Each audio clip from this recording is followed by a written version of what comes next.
उसमें ये विजन के मैगजीन में इन टॉपिक्स के बारे में डिस्कस किया गया है। पहले की annual national e governance service delivery assessment जो था उसका जो है रिपोर्ट है, इसके बारे में बताया गया है ना। इसमें काफ़ी पॉइंट्स हाईलाइट किए गए हैं, आप लोग ध्यान रख लीजिएगा। तो ये सारे टॉपिक्स इंपॉर्टेंट है कि जैसे जम्मू एंड कश्मीर को है जो है maximum number of service provide किया जाता है 11117 है, वो है 76% मैंडेटरी ई सर्विस अवेलेबल है ना। तो ये सारे डेटा हैं जो आप देख लीजिएगा। सिटीजन्स के लिए क्या है, जैसे यहाँ पे देखिए गवर्नमेंट के लिए क्या है, तो ये सारे डेटा आप लोग देख लीजिएगा, है ना। अगला है कि सुप्रीम कोर्ट क्रिटिसाइज़ किया है एनजीटी का जो ट्रेंड्स आया है ना, trends of passing x party order, इसको क्रिटिसाइज़ किया सुप्रीम कोर्ट। अच्छा, ये एक और चीज़ में इंपॉर्टेंट बताया गया वो है कि एनजीटी का जुरिस्डिक्शन जो है वो ऑल सिविल केसेस जो है, इन सारे एक्ट्स जो है ना इसके अंडर जितने भी सिविल केसेस आते हैं उनको उसका जुरिस्डिक्शन होता है एनजीटी का, ठीक है। तो यहाँ पे आपको बताया गया है कि क्या क्या ऑब्जर्वेशन था उसमें, यूनिलेटरल डिसीजन मेकिंग या फिर x post facto review hearing, सबको सुप्रीम कोर्ट जो है क्रिटिसाइज़ किया है ना। एनजीटी के बारे में बेसिकली आपको यहाँ पे बताया गया, आप देख लीजिएगा। उसके बाद में है कि यूनियन कैबिनेट मिनिस्टर जो है अप्रूव कर दी है कौन सा, क्या, प्रधानमंत्री मत्स्य किसान समृद्धि सहाय योजना, है ना, जिसको बोलेंगे PMMKSY। तो ये इसको जो है यूनियन कैबिनेट जो है हमारी वो अप्रूव कर दी है ना। तो इसको भी एक बार देख लीजिएगा आप लोग। Basically it's aim to formalise the fishery sector के लिए है ये, and to support fisheries micro and small enterprises, है ना। अगला है कि मीथेन एमिशन जो है इसको डिटेक्ट करने के लिए स्पेस में एक स्टडी जो है ना, इसरो जो है वो कर रही है। तो इसके बारे में बताया गया है, इसके की फाइंडिंग्स क्या क्या हैं जो यहाँ पे आपको बताया गया, एक बार देख लीजिएगा। और बेसिकली इतना आपको पढ़ने की जरूरत नहीं है, मीथेन क्या आपको तो पता ही इसमें क्या है ना, सोर्सेज ऑफ मीथेन, ये सब उतना आपको जानने की जरूरत नहीं है, ऑलरेडी जब साइंस पढ़ रहे हो तो आपको पता ही होगा। तो ये काफ़ी जल्दी अगर आपको कवर करना है 5 मिनट 6 मिनट के अंदर, तो यह सारी चीज़ों को आप देख सकते हैं ना, ठीक है। ठीक है, चलिए आगे बढ़ते हैं। अच्छा, ये जो है एक इवैल्यूएशन हुआ है स्मार्ट सिटीज़ मिशन का, CM का, है ना। और इसका जो है रिपोर्ट प्रेजेंट किया गया है पार्लियामेंट में, है ना।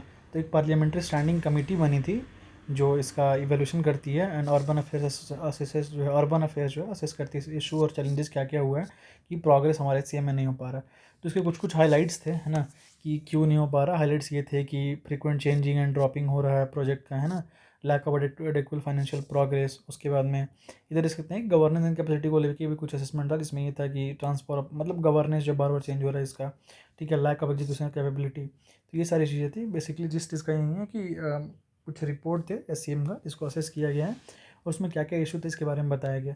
कुछ कुछ रिकमेंडेशन है इसको ठीक करने के लिए, वो है कि master plan for greenfield development, है ना, fix CEO, third party assessment of SCM project. तो ये सारी चीज़ें यहाँ पे आई गई हैं। स्मार्ट सिटी मिशन क्या था वो आपको देखना, तो यहाँ पे बताया गया कब लॉन्च किया गया था, है ना, सेंटर स्पॉन्सर्ड स्कीम है, तो ये आप देख सकते हैं। सिमिलरली एक और रिपोर्ट था, इस पर पार्लियामेंट्री स्टैंडिंग कमेटी जो है उसका रिव्यू किया, है ना, वो लीगल सर्विस अथॉरिटीज एक्ट 1997 के अंदर review of the working of legal aid का था। अच्छा, इसमें क्या था, आपको याद है कि आर्टिकल 39A में हम लोग बात करते हैं, हमें बोला गया कि free legal aid to poor, this is basically part of DPSP, याद है आपको तो DPSP का पार्ट था, है ना, DPSP का पार्ट था। तो इसी को लेके जो है रिव्यू हुआ है ना, free and competent legal service to society weaker section, यहाँ पे देख सकते हैं, ठीक है। अच्छा, वो जो है नालसा का भी पार्ट है, नेशनल लीगल सर्विस अथॉरिटीज़ का भी पार्ट है। It also provides for supreme court legal service committee LCS, मतलब ये बेसिकली उसका पार्ट है ना। क्या क्या इशू था, है ना, LSSC के तहत रिकमेंडेशन क्या क्या हुआ यहाँ पे मेंशन है। इशू हमारा lack of awareness, static grants in aid, reluctance, challenges in Lok Adalat, है ना, ये सारे इशूज़ थे, उनको देख लीजिएगा, मेंस पे क्वेश्चन आ सकते हैं इसमें। इंक्रीज इन ग्रांटेड, ये सारी रिकमेंडेशन वगैरह हैं, ठीक है। कुछ छोटे टॉपिक जो न्यूज़ में रहे हैं वो है कि कंजर्वेशन रिजर्व का तेलंगाना स्टेट बोर्ड जो है फॉर वाइल्ड लाइफ, है ना, ये कॉरिडोर अप्रूव कर दिया, कौन सा, दारदोबा अंधारी टाइगर रिजर्व वाला और कवल टाइगर रिजर्व वाला, है ना। तो ये सारी चीज़ अभी न्यूज़ में है, ठीक है। उसके बाद में है नेचुरल गैस फायर का, तो natural gas flare samples collected in USA reveal high variation nitrogen oxide emission estimates, है ना, ये देख लीजिएगा। तो उसके बाद में अगला जो टॉपिक है हमारा वो है रिजर्व बैंक ऑफ इंडिया का, कि all regulated entities provided to KFS to retail and MSME borrowers, है ना। उसके बाद में है ये Kaladan multi modal transit transport KMTT project के बारे में है, ये इससे न्यूज़ है, ठीक है। फिर एक किलकारी प्रोग्राम का, तो state union minister of state for health and family welfare जो है किलकारी प्रोग्राम लॉन्च किया। ये कहाँ है, local content Gujarat and Maharashtra में, है ना। किलकारी प्रोग्राम है क्या, तो मीनिंग बेबीज़ ग्रगल, इसका मीनिंग किलकारी का मतलब बेसिकली आपको पता है बच्चे का आवाज़, है ना। Centre ministry of health and family welfare, deliveries free weekly time appropriate 72 audio message, ये सारी चीज़ें आप बस हेडलाइन देख लीजिए, आगे बढ़ जाइए। ठीक है, इनिशिएटिव्स क्या क्या हैं। प्रधानमंत्री, एक है PMFBY योजना, है ना, प्रधानमंत्री फसल बीमा योजना के अंदर जो है कॉम्प्रिहेंसिव क्रॉप इंश्योरेंस मिलता है आपको, pre sowing to post harvest period, है ना। Krishi Rakshak portal and helpline है KRPH 1447। ठीक है, लर्निंग मैनेजमेंट सिस्टम है, ट्रेन करने के लिए स्टेक होल्डर्स को, है ना, कि क्या क्या होगा। फिर सारथी पोर्टल है इनके लिए। सिमिलरली हम लोग बात करते हैं इधर support to student for participating in competition abroad. तो all India council for technical education एक लॉन्च की है SSPCA, है ना, ग्लोबल कम्पिटिटिवनेस को बढ़ाने के लिए टेक्निकल एजुकेशन में। तो ऑब्जेक्टिव क्या है इसका, to provide travel assistance, registration fees, है ना, ये सब प्रोवाइड करना 2 से 10 बचते स्टूडेंट को रनिंग कंपटीशन।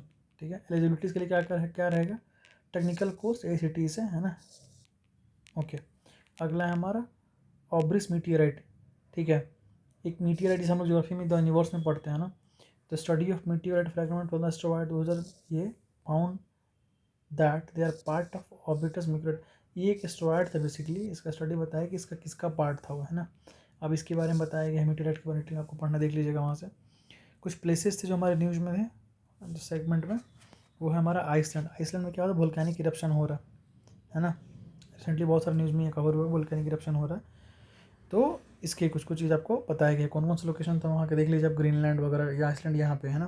तो आइसलैंड कौन सा था, आइसलैंड क्या बेसिकली एक नॉर्दर्न कंट्री, रेकजाविक ये वाला पार्ट जो है अभी रिसेंटली न्यूज़ में रहा है। अब इसका जोग्राफिकल फीचर बताया गया है कि बेसाल्ट है, dark rock of indigenous origin है ना। लाइज कहाँ पे लाई करता है, मिड अटलांटिक रीज में लाई करता है, हाईएस्ट रिवर में। तो ये बेसिकली सारी कुछ ओवर हाइलाइट्स हैं जो मैगजीन में बात की गई थी। ओके, चलिए आज के लिए इतना ही, थैंक यू सो मच।